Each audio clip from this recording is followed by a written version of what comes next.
Guys, Brian back with a Agix update here. We headed up or down. All right, this thing, I'm going to show you some stuff here. It should get you pretty excited. All right, we've been waiting for this bottom to come in down here, and it looks like we have definitely finally hit it. All right, we ended up coming down.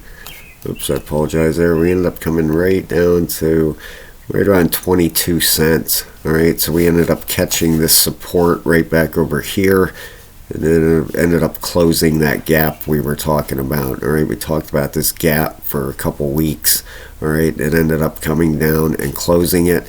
I hated to do that video and say that we needed to close that gap, but you could see what was happening here. Every time you have a breakout, you always have a back test to confirm that that is now support. All right, we have confirmed it as support, and we're getting a bounce off that. I'm expecting this thing to do pretty well this week. All right now we're up 1.7%. If we look at the technicals on TradingView real quick, let's see what they say. The summary, overall it's a buy, the moving averages are a buy, and the oscillators are neutral. Now I don't hold a lot of weight in these things. They're kind of like a lagging indicator. All right, but we move over to the weekly. You can see here we have this massive like a wedge pattern forming in here. Okay, we ended up breaking down out of it, and then we reclaimed it. All right, that's where they get traders. You'll have a trend line on here, and then you'll break down, people go short, and then it pulls right back in it. See it happen all the time. All right, but we're back in that wedge. This thing is looking fantastic. Let's put the RSIs on it, and let's take a look at the moving averages real quick, the 200 and the 50. All right, let's get that off there. We'll get rid of this one here. Let's see where we're at here. All right, we're right on the daily. We're right between that, the 50 and the 200. Still bullish on the moving averages. Where you want your 50 above your 200. That's what we got. All right, and this thing right now we are up 2.09%. Looks like it might be making a move now on the daily. The regular RSI is only at a 51 on the bottom here. The stochastic, we're at a 78 and a 70. That could go the whole way up to 100. All right, look at this weekly. That weekly is 6.68 and 316. It's ready to go.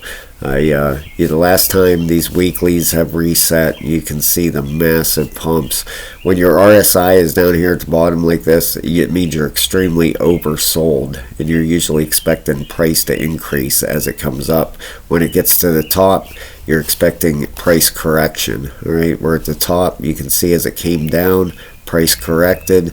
We ended up coming in, hitting our bottom here, and bouncing. All right, so this thing gets this breakout of this resistance right here. Let's go back to this daily.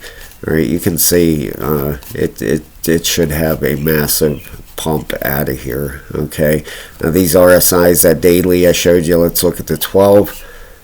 The 12-hour is actually, it's only about halfway up, so looking great. The stochastic, the 8-hour, we're just about, we're at a 74 and a 75. That's got lots of room up. The 4-hour, we are at, what are we at here? An 80 and a 72. So this thing has a lot more room left on these RSIs before that daily has to correct.